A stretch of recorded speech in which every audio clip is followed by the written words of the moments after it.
Hello everyone, discovery classes में आप सभी का फिर से स्वागत है। आज के इस वीडियो में मैं आपके लिए लेकर आया हूँ दक्षिण भारत के राजवंशों का इतिहास। जी हाँ, आज के जो इस वीडियो में हम समझेंगे ये आपकी विभिन्न परीक्षाओं में बहुत काम आने वाली चीज़ें हैं। और ध्यान रखेंगे कि आज के इस वीडियो में मैं आपको short yet very crisp information देने वाला हूँ जो कि साउथ इंडिया के हिस्ट्री से रिलेटेड है, वहाँ के डायनास्टीज यानी कि राजवंशों से रिलेटेड है।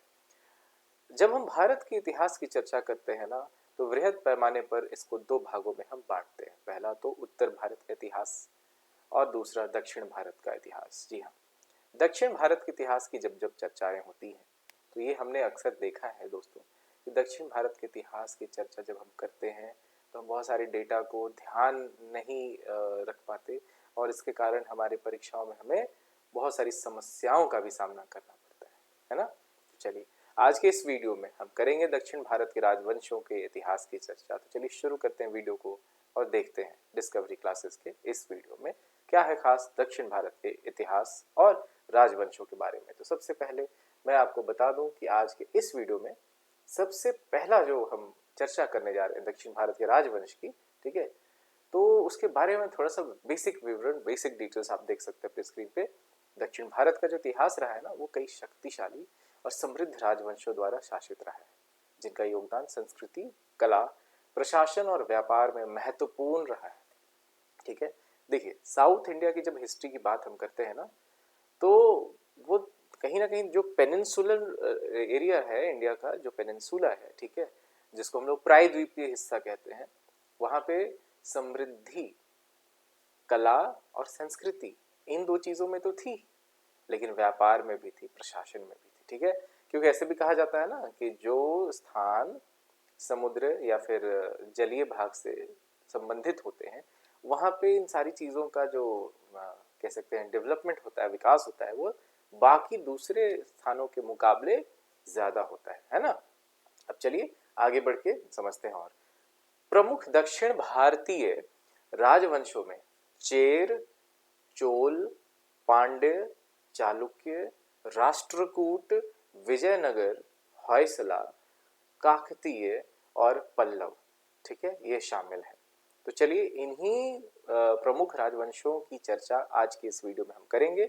आपको मैं बेसिक से लेकर के थोड़ा और गहराई का इंफॉर्मेशन दूंगा और आने वाले वीडियोस में मैं एक एक डायनेस्टीज यानी कि एक एक वंश के बारे में वृहद यानी कि डिटेल्ड इंफॉर्मेशन दूंगा। चलिए शुरू करते हैं। आज सबसे पहले चेर राजवंश, जिसको हम लोग चेरा राजवंश भी इंग्लिश में कहते हैं। सो चेरा डायनेस्टी या फिर चेर राजवंश क्या है, ठीक है। प्राचीन काल में तमिल क्षेत्र पर चेर राजवंश का नियंत्रण था, ठीक है। तो तमिल यानी कि तमिलनाडु जिसको आज हम कहते हैं, ठीक। सो तमिल क्षेत्र पर चेर राजवंश का नियंत्रण था। 12वीं शताब्दी तक चेर साम्राज्य बिखर गया और नई शक्तियों के लिए रास्ता खुला।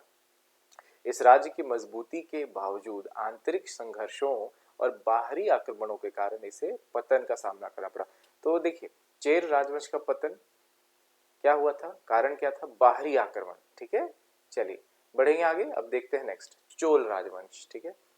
तो चेर के बाद चोल है, ये हमेशा याद रखिएगा, सीक्वेंसिंग जब करेंगे ना तो याद रखिए चेर के बाद चोल, ना कि चोल के बाद चेर, ठीक है। सो चोल डायनेस्टी या फिर चोला डायनेस्टी। सो अपनी सैन्य शक्ति और प्रशासनिक प्रतिभा के लिए ये डायनेस्टी, ये जो राजवंश है वो जानी जाती थी, ठीक है। अपनी सैन्य शक्ति यानी कि पावर था इसके पास, ठीक है, और प्रशासनिक यानी एडमिनिस्ट्रेशन भी बहुत जबरदस्त था, एकदम जबरदस्त जबरदस्त लोग थे फौज में यानी कि इसकी सेना में और प्रशासन में। चलिए, चोल साम्राज्य का उदय 9वीं शताब्दी में विजयालय चोल के नेतृत्व में हुआ, जिन्होंने एक केंद्रीयकृत प्रशासन और कुशल नौकरशाही यानी कि ब्यूरोक्रेसी की स्थापना की थी दोस्तों, ठीक है। तंजावुर इसकी राजधानी थी और चोलों की नौसेना दक्षिण एशिया में सबसे मजबूत मानी जाती थी। आप सोच लीजिए क्या समृद्धि रही होगी चोल राजवंश की उस समय में, है ना। चलिए बढ़ते हैं आगे। याद रखिएगा कि स्थापना 9वीं शताब्दी में, ठीक है, विजय साल और सॉरी विजयालय चोल, है ना, विजयालय चोल के नेतृत्व में हुआ था। तो इस चीज को ध्यान में रखिएगा। अब आगे बढ़ेंगे और नेक्स्ट है अब चोल राजवंश के बारे में ही। प्रसिद्ध शासक जो थे राजा राजा चोल, राजा राजा चोल 985 ईस्वी से लेकर के 1014 ईस्वी के बीच, जिस समय अंग्रेजी यानी कि इंग्लिश पीरियड, इंग्लिश लैंग्वेज जो था ना वो जन्म लेने वाला था, मिडिल इंग्लिश की ओर बढ़ रहा था, ओल्ड इंग्लिश से मिडिल इंग्लिश की ओर जा रहा था, ठीक है, यानी इंग्लिश का प्रादुर्भाव भी नहीं हुआ था। सोच लीजिए उस समय की बात। जिनके राज्यकाल में चोल शक्ति चरम पर पहुंची, तो सबसे ज्यादा ताकतवर कौन रहे? राजा राजा चोल। चोल वंश ने श्रीलंका, बंगाल, मलाया यानी कि जिसको आज हम लोग मलेशिया कहते हैं, ठीक है, आदि क्षेत्रों में अभियान चलाया और बृहदेश्वर मंदिर जो है, ठीक है ना, उसकी वास्तुकला रचनाओं का निर्माण किया। चलिए बढ़ते आगे अब। पांड्य राजवंश, ठीक है, चेर, चोल, पांड्य। तो पांड्य राजवंश के बारे में थोड़ा जान लेते हैं। पांड्य राजवंश जो है ना वो प्राचीनतम तमिल राजवंशों में से बस एक है, इसको बस इतना याद रखिएगा, ठीक है, ये बहुत ज्यादा इंपॉर्टेंट नहीं है।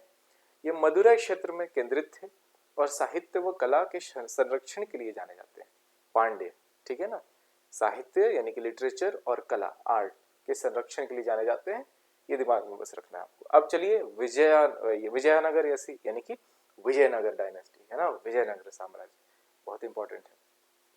विजयनगर 14वीं से 17वीं शताब्दी तक दक्षिण भारत पर शासन हुआ विजयनगर साम्राज्य रहा। धर्म, कला और स्थापत्य में उल्लेखनीय योगदान रहा और इसके प्रसिद्ध शासक जो थे कृष्णदेव राय, सब लोग जानते हैं इनके बारे में, है ना। 1509 से लेकर 1529 ईस्वी के बीच इनका काल रहा, ठीक है, शासन काल, जिनके काल में साम्राज्य जो था ना वो चरम पर पहुंचा था, ठीक है।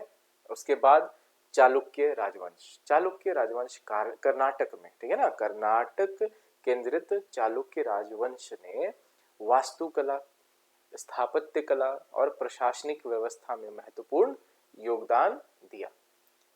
चलिए अब देखेंगे राष्ट्रकूट राजवंश, राष्ट्रकूट, ठीक है।